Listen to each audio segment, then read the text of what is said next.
Good evening. As y'all know, it's my favorite time of year. As of last weekend, football's back. And you know, if there's one thing that divides this congregation, especially from me, it's football. But there's one good thing about this week in particular.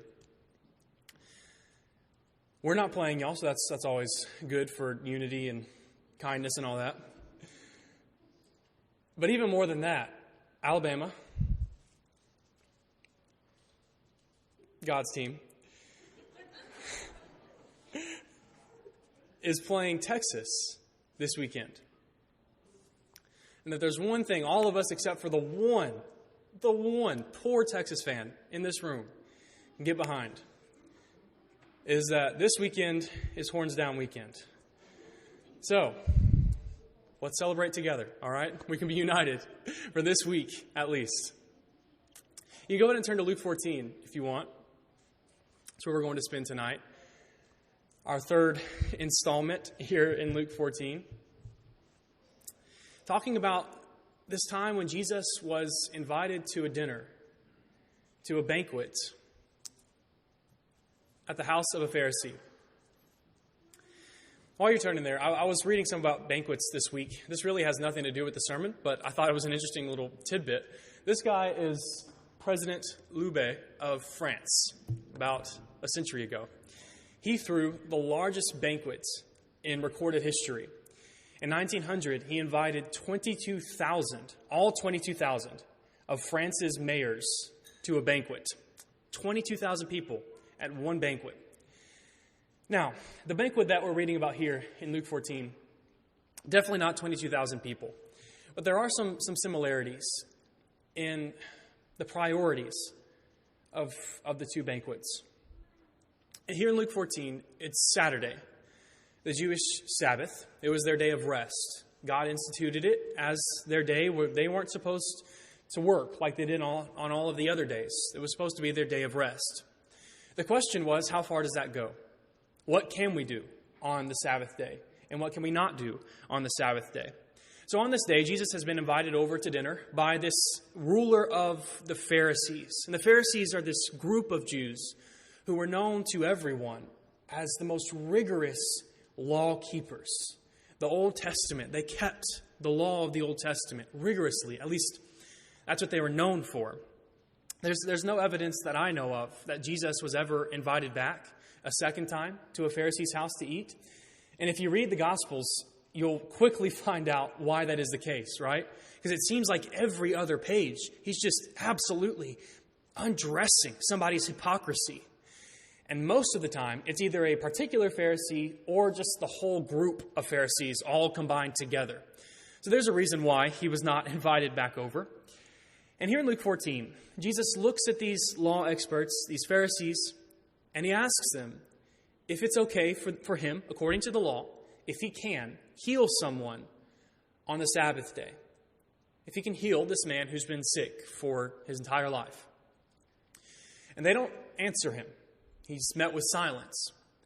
But he knows that non-answer speaks louder than any answer they could have possibly given. Partially because he's dealt with this even before. In chapter 13 of Luke, there's this woman who's had what the Bible calls a disabling spirit for 18 years. We don't know exactly what that is, but we know that it says that she's bent over, that she can't stand up straight. And Jesus heals this woman. That's a good thing, right? That's awesome that he heals this poor woman. But in verse 14 of Luke 13, if you look back to the previous chapter, the ruler of the synagogue, this is this powerful man. He's indignant. He's mad because Jesus had healed on the Sabbath. So he healed this woman on the day of rest. So this ruler of the synagogue says to the people, there are 6 days in which work ought to be done. Come on those days and be healed, and not on the Sabbath day. So basically, he's lost what's most important in view of his own law, his own traditions, right? And so Jesus calls him out on it. In verses 15 through 17, Jesus answers him, and he says, you hypocrites, Does not each of you on the Sabbath untie his ox or his donkey from the manger and lead it away to water it? He says, you do that work, right?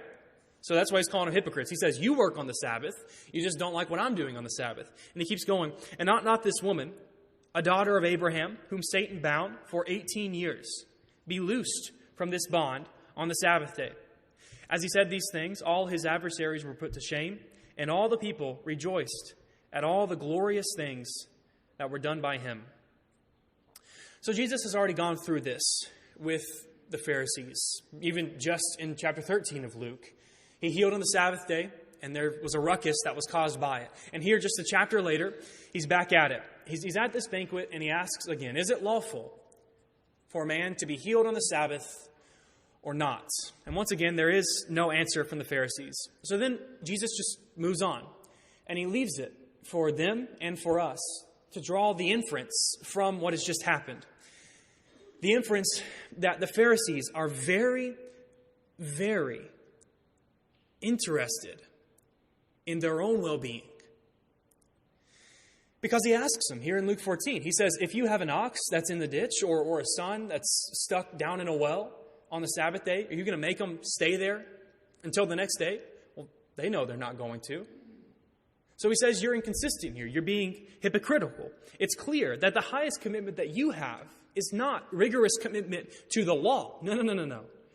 It's rigorous commitment to your own comfort, your own convenience. Because when the safety of your property or your family is at stake, you have no problem relativizing the law, changing it up to meet your own desires. So that's where your highest commitment is. Don't pretend like it's the other way. And don't get on to me. Because when it comes to another person's illness, someone whose sickness is no skin off of your back, well then the law says what it says. So for the Pharisees, God's law was either rigid or it was rubbery. And what dictated which one it was for them in that particular instance was just whatever they wanted, whatever fit best for them. So Jesus is saying, look, first of all, you've misunderstood the law and the purpose of the law. But second of all, you're inconsistently applying even the way that you use the law. It's all about you. So that's the first thing that Jesus does. He calls out these Pharisees for their hypocrisy. And the second thing that he does at this banquet is to undress the pride of his fellow dinner guests right there in front of everybody. So he's been sitting at this banquet, and he's been watching the people as they come in, as they sit down. He's people watching. But he's probably not people watching for the same things that we might. He's not seeing what they're wearing or how they're talking or just the little quirks that they have. No. He's watching them to see what they love. He's watching them until he figures out what their true treasure is, what they really value. And it doesn't take very long for him to find out that for these people, they value honor. They value status, prestige, and glory, and fame. That's what they want. That's what their lives are about. They go straight to the most honorable seats at the whole banquet. They go straight up to the front. And you've seen this happen, haven't you? You're at a gathering, a social gathering, and you see someone who's in and out of conversations. They're manipulating the situation until somehow, right when the festivities actually begin, they're right in the right spot. They figured out how to work the system. That's what these people were doing, and they're doing it for their own benefit. So Jesus calls them out for it, right in front of everyone. He says, look, if you pursue the seats of honor in this world, you'll have no seat in the world that is to come. Now that's two strong things that Jesus has done already in this chapter. You'd think that the party was over by this point, right? Because he's gotten to just about everybody. But he actually has some more up his sleeve. He's not quite done yet. Because he's already insulted the guests. Now he might as well turn to the host of the banquet now. He's insulted the invited, might as well insult the inviter. So this party, this banquet, is hosted by one of the winners of that society. He's a ruler of the Pharisees. This is somebody with power, influence. This is somebody who you want to know. And Jesus is surrounded at this table by a whole bunch of important people. We can imagine maybe there were some famous priests there. There were some rich lawyers there. It was the who's who of the community that is at this banquet. And it's the kind of party that you have to, you're sipping from your teacup and you have to stick your pinky out while you're sipping. It's a very strange thing, right? And I like to picture Jesus sitting at this banquet and he's watching all of these people. He's watching that so obnoxious pinky sticking out, right? He's just disgusted. And finally, it builds up to this point where the kosher, dark chocolate macaroon, just the most pretentious dish you can imagine, is being passed around this table. And finally, he cracks. And finally, in verse 12, here in Luke 14, he speaks to the man who had invited him. Now, we're switching gears here from the people who were at the feast to the person who invited him. Now, why? Why is he switching to this man? Well, because Jesus knows his heart. He knows why he invited these specific people to this feast, all of these important people. He knows that all of these people are there for a reason. They're there because this man is playing the game. It's the game that you have to play, right? I scratch your back, you scratch mine. I invite you to my fancy banquet, and you invite me to your even fancier banquet. This is just how this works. This man is trying to buy importance. He's trying to purchase status. He's trying to manipulate his social standing. And Jesus calls him out on it. He says, when you give a dinner or a banquet, like what he's doing right here, right? Do not invite your friends or your brothers or your relatives or your rich neighbors, lest they also invite you in return and you be repaid. The title for our lesson tonight is Who's Invited to the Cookout? Who's invited to the cookout? Because Jesus gives some pretty strong instructions here as to who should be and who should not be.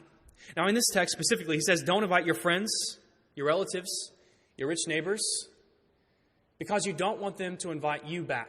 Now, that's strange, right? And I was thinking this week, I just Googled some strange warning signs, because this is really strange. This is a strange warning. So I wanted to share a few with you. The first one, this one's strange, not because zombies aren't real or anything, that's true, but it's strange that it popped up when I Googled strange warning signs, because it's true, right? If zombies are coming after us, somebody's getting tripped. If you're faster than me, you're getting tripped. I'm just saying. Second one. Now that's a modern font, a modern picture. You know what's not modern? Dinosaurs. So there's a problem with this one, right? This one is one of my favorites. Please be safe. Do not stand, sit, climb, or lean on a fence. If you fall, animals could eat you, and that might make them sick. Thank you. I like that one. Priorities are set in line. Last one. This one won't be up there for long, just fair warning. Splatter zone. I like the camera work too, just right there. It's great work. Just some strange warning signs. And I think this is fitting for this because, look, Jesus says, don't invite your friends, your relatives, your rich neighbors, because morning, they might invite you to their place in return. That's weird.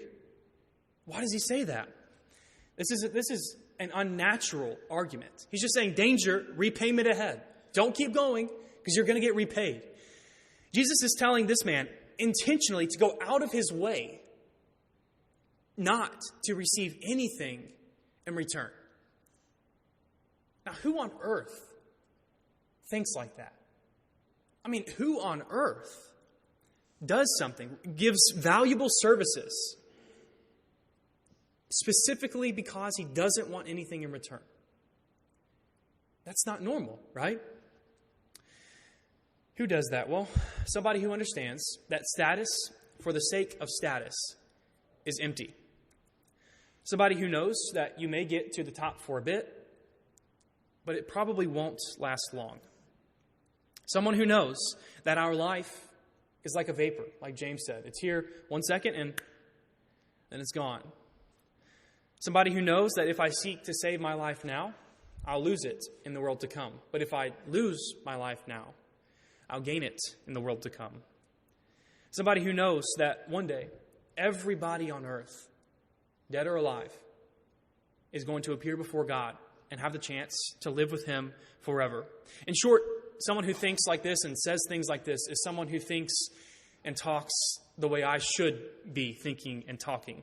Because if you're like me, your immediate reaction when you read this verse is to say that Jesus isn't literally forbidding this man from inviting his friends and his neighbors and his family over for a meal, right? I mean, that would mean the end of every family reunion, every cookout, every Chick-fil-A run with each other. The holy chicken, that certainly can't be outlawed, right? Every potluck, that's off the table. Even the Lord's Supper, that's off the table. Our Lord's Supper can't be. We're all friends in here. But also Jesus' Lord's Supper, where he instituted it. That was all with his friends. So that's off the table. So that it can't literally mean exactly what he's saying. And that's true. But if that is my first reaction, then I'm missing his point.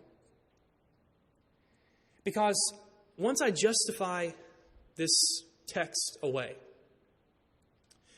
once I diffuse Jesus' words of their power, once I bend the sword of the Spirit, once I manipulate God's words to keep my own convenience and comfort and ease intact, how am I any better than the Pharisees that he just called out in this chapter? For sure, Jesus is not meaning to put an end to all gatherings of friends and family and neighbors, but he is saying something. And he's saying something that's really strong. I mean, he says, do not. That is strong language. This is a stern warning against something.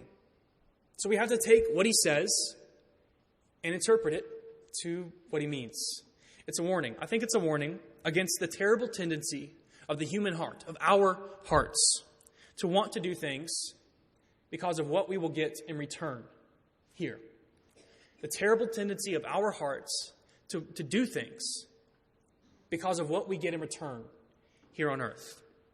We all seem to have this subtle and relentless inclination to do whatever makes life comfortable, whatever keeps my ease intact, whatever doesn't agitate my routine. I mean, I was just talking to Kyle this morning. Y'all know I've been in and out all summer. It's been crazy going here, there, and everywhere. I was just talking to him about I was so glad to be back here, back in a routine for just where I have a normal sleep schedule and everything. We all want this. We all want what feels normal, what feels comfortable. And this man he's not far from any of us. He's doing something that all of us deal with. Because Jesus is not necessarily calling this guy out for inviting the wrong people, although that is part of it. But even more than that, he's calling him out for inviting those people for the wrong reasons. He's calling him out because of where his treasure is. That's a big theme with Jesus, right? This man's treasure is with himself. It's all about him. He wants this earthly payoff. And the point here is this. What we should want is not repayment here on earth. Jesus is working from a different payroll here. There's a different category that he's working with. Because look at verses 13 and 14. He says, but when you, Daniel, you give a feast, invite the poor, invite the crippled, invite the lame, invite the blind, and you will be blessed, because they cannot repay you. Invite the outcasts of society, specifically because they cannot repay you. How Christian is that? That selflessness is what we're all about. I mean, this is the self-denial that Jesus talks about, that we preach about. Like I've got my teeth gritted. I'm ready to give until it hurts, right? And it's here. It's this just give and get it over with moment where I can deny myself, do what Jesus wants me to, just some good disinterested giving. Because who wants the outcasts of society? Who wants losers at your feast? I mean, these are not people who have the same interests as you do. Y'all don't know any of the same people. Y'all can't help each other's lives. At least they can't help your life. And that's a lie, but it may seem like that. So I don't want them in my house. I don't want them stinking up the place. I don't want them. They're probably just checking it out to see when they can come back when I'm gone at church on Sunday. See how they can rob me blind later on. I don't want them in my house. I think that's the heart of a whole lot of people. And I've been around Christians enough to know that that is the heart of a lot of Christians in the world. But it's not the heart of Jesus. Because he says the exact opposite in this text. Now, why? We said that he's working with a different payroll, that he's working with a different category than our natural human mind works with. Because he says, don't invite people who can repay you back. In fact, invite people who cannot pay you back, specifically because they can't. Now, why would he say that? It's that last phrase in verse 14. For you will be repaid at the resurrection of the just. Now, this blows my mind. Because Jesus pulls a 180 from where I thought he was going with this. This is almost transactional, this advice. He says, look, your ultimate interests are at stake. If for no other reason, give. Because you're going to get paid back more than you give. You better learn to realize that it's more blessed to give than to receive. If for no other reason, give for that. You better start getting selfish. Talk about investments. I mean, this is the best investment you can make. To give. Because it's more blessed to give than to receive. And that's so interesting to me, this turn that he takes. That the motivation here is because of the repayment we will get. Because so much of the Christian life is about sacrifice, right? Jesus sacrificed, we sacrifice. But really, when it comes down to it, what we do is not really sacrifice at all. Because if you want a good business plan for your spiritual life, it's right here. It's just give to get. Give, because like Jesus says in Mark 10 and verse 30, you'll get back 100 times what you gave. And that might not happen here on earth. He makes no promises about physical riches. But the ones that actually count, the spiritual, eternal, lasting riches, he says you'll be repaid at the resurrection of the just at the end of time. Now, y'all know that I love potlucks, right? I love food. Therefore, I love potlucks. Especially because at potlucks here, we have good food. But I want to put a little bit of a negative twist on this. I'll admit, the answer for me is yes before I ask this question. But do any of you have something at potlucks that you just can't stand? Like, you see it on the table, you love that somebody made it, you want to give them a hug for putting in the effort, but it's not for you. Anybody have that? Is that just me? Because nobody's nodding. Anybody have something you don't like? All right, it's literally just me. I'll just go ahead and confess to y'all.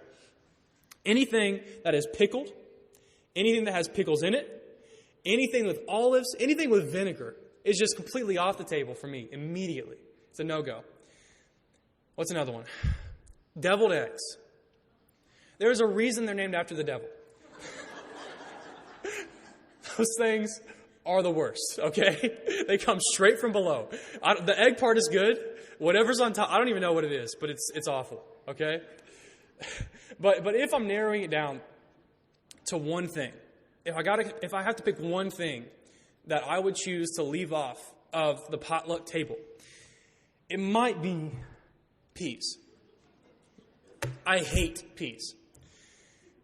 Green peas, black-eyed peas, I don't even know, whatever kinds of peas, white peas, purple peas, I don't know what the kinds of, but they're all awful. I've tasted so many different variations, and none of them are good.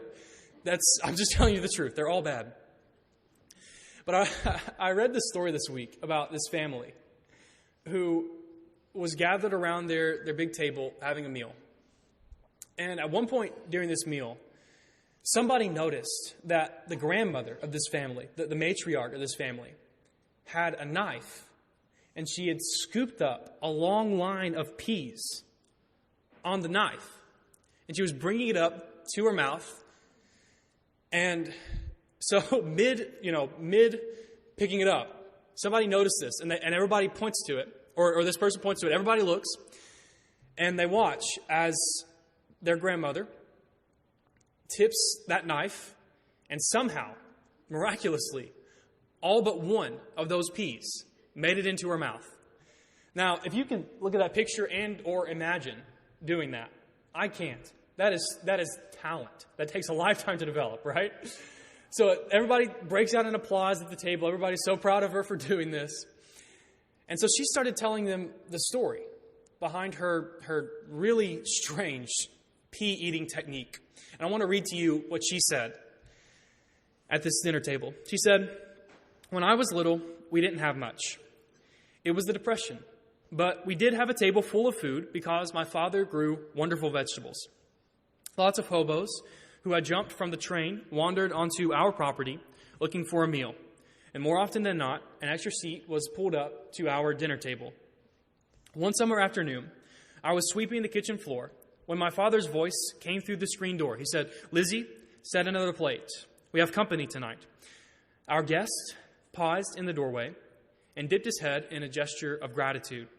'Looks like he doesn't speak much English,' Dad said, 'but he's hungry like we are. His name is Henry.' When dinner was ready, Henry stood until we were all seated, and then he gently perched on the edge of his chair, his head bowed and his hat in his lap. The blessing was said, and dishes were passed from hand to hand. We all waited, as was proper, for our guest to take the first bite. Henry must have been so hungry he didn't even notice us watching him as he grabbed his knife. And carefully, he slid the blade into the pile of peas before him, and then lifted a quivering row to his mouth without spilling a single pea. He was eating with his knife. I looked at my sister May, and we covered our mouths to muffle our snickers. Henry took another knifeful and then another. My father, taking note of the glances that we were exchanging, firmly set down his fork. He looked me in the eye. Then he took his knife and thrust it into the peas on his plate. Most of them fell off as he attempted to lift them to his mouth, but he continued until all the peas were gone. Dad never did use his fork that evening because Henry didn't. It was one of my father's silent lessons in acceptance. He understood the need for this man to maintain his dignity, to feel comfortable in a strange place with people of different customs. Even at my young age, I understood the greatness of my father's simple act of brotherhood. So she finished her story.